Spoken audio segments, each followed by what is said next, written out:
Sidonsa ke uwashesha insizwa ke zalela khona lapha emachunwini emsinga emachunwini kodwa ke cha ithe mayisikhulu besikwampukunyoni lapha na ke emntobadoba uthi bamalele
Bahlakazi bami basokhozini ngibingelela wonke umuntu eMzantsi Afrika uwashesha lokhulumayo osuka eMtuba esigodini sasophondweni ubaba uwashesha uqale ngo-88 ukucula le-album yokuqala kwakusoka lami i-album kwaba yiPilongo eyesithathu kwaba Umendo eyesine kwaba Silokozane umculo msakazi wami ngalesa sikhathi ukunali sasasa kakhulu uthandeka futhi ke ukuthandeka kwakhona bekungekho lokukhetha ukuthi mhlambe uthanda abani uzimpela uqondane naye kakhulu bekuwumculo nje othengwayo nje noma yimuphi uma ngabe umuntu ekhiphile uthenga lelo cassette ngesikhathi amakhasethi ngeke inqwaba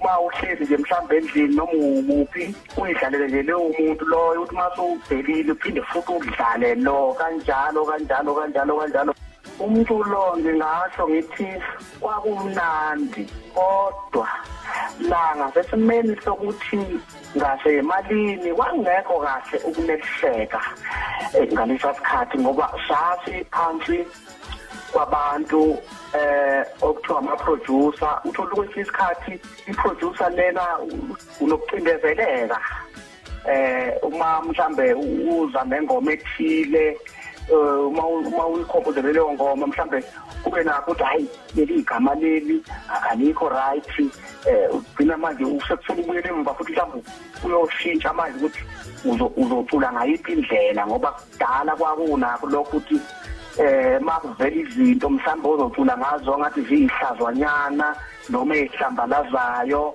kwangemukelekile uma ngiqhathanisa umculo wamanje nowakudala kudala kwakunazo lawo mashalezi ukuthi imali ayikho ngendlela. Namhlanje mawuthi uyabuka umculo wanamhlanje usunayo indlela ukuthi umuntu mangabe esebenzile wathengisa kahle uba nayo imphumela ukuthi ebonakala ukuthi hayi lo usebenzile. Nanokuthi ke isimo somculo namhlanje lo wamanje into engikhalaza ngayo uyilokhu ukuthi sekunamaqembu lokho ngikubona kunengozi enkulu ngoba kugcina sekuphuma nezidumo. Ngokwami mina ukubuka abafisa ukungena abancane kufanele mawungena ngestudio uyoshaya ingoma yakho oyicabangile wayikhompoza ungabiki ukuthi mangabe uthi ungena nje usujova umuntu usuyibonga usuyalwa ungaziwa nokwaziwa. Lokho kubanga ubutha kulomculo okhona namhlanje. Njengamanje ubaba wahlehla ke akukho akabhezi ngakho kakhulu.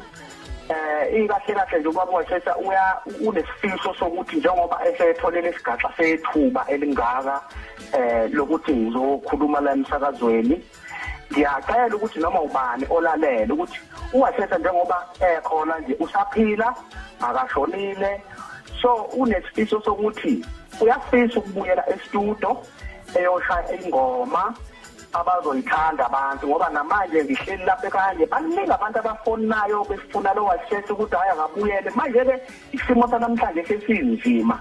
Ngiyacela ukuthi ozwayo noma wapi nje ukuthi akake imthwale lo wasetha ngeke isole. Ngibonga kakhulu bantwana bami Zimdora noMdonso unginika leli thuba elingaka elingayizivele.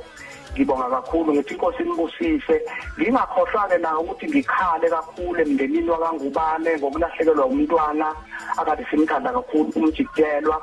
Ngikhumbula ngeke ngamfonela ngelinye lamalanga wanginika inhlonipho, angisho ngoba engasekho ngaba nakho ukuthi ngambonga lo mfana wayithoba akabafana nabanye ngoba khona abanye abayitshelayo la emculweni kanti akufuneki ukwenze lokho ngoba usukunikwe isidalwa sakini noNkulunkulu wakho. Ufuna uhloniphe njalo nje ukuze kube phakathi ma unikwe uNkulunkulu ithuba lokuthi velela kubantu. Ngibonga kakhulu nami okhosini FM. Yeah, yona ke insizwa ke le uwashesha umfo kaSithole ke insizwa khona le mntubatoba ke kwaMpukunyoni iyona ke le kade isibeka ke iqhaza ke libambele kakhulukazi ke la emculweni. Zokhumbula kaMdonso insizwa le akuhlangana kwayo nomfo kaThusini lapha yayidlala iviolin. Yebo ishaya okwangempela izihlangane noThusini ngenhloso ke yokwakha iqembu kodwa ke egcineni yagcina ke sihlangane ke no JBC. Uyamkhumbula uJBC lo owayicula nekhansela. Ya yona ke indoda ke eyamhlanganisela ke leyo ukuze akwazi ke ukuyocula ke phansi kwecompany ke Priority Music Production. Labo wavele la khona ke ekhipha ke ingoma ngo1988 eyayithi isoka lami. Kuthiwa ke futhi babezokhipha enye group kwathiwa ke awuqale washesha wavele waqondanisa kwathiwa ngeke sesigijima naye. So siyabonga nje kubaba washesha usayibambile bese sicela ke futhi ke kubahleli bemcimbi siphinde sicele kubantu ke abakhambani abamlekelele yes sisayidinga leli phimbo. Okay, izwi lika washesha ke leli masithi suka phi lento ingoma yakhe emnandi kakhulu lethi indoda.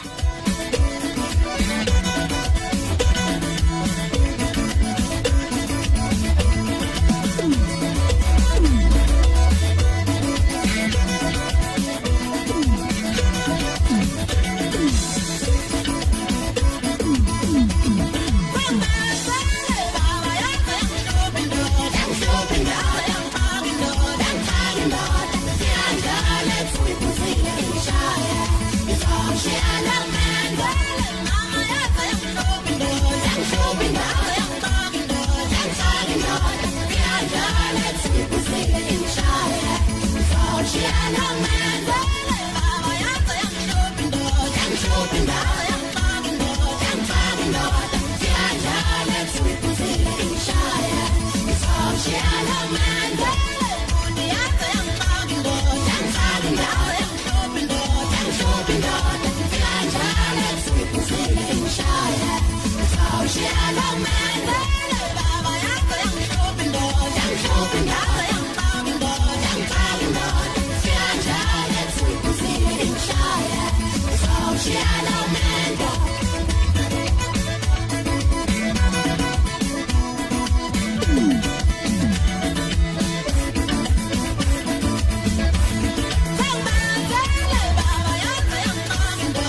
Uyashawa shesha.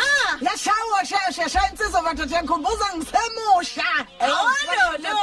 Hamba mnyaka. Asikho ke esibhuka nemaqolasa. Akhohlwa. Lezi insizwa ke kuthiwa zazithi ke shesha washesha. Awuzithi babethi kahle kahle akabizwe ngopelepele. Kodwa kwathi wayibiza kakhulu lombhema kuvela kuthiwa washesha. Sukela sethi hawu madoda zikholi insizwa umuntu ubatuba.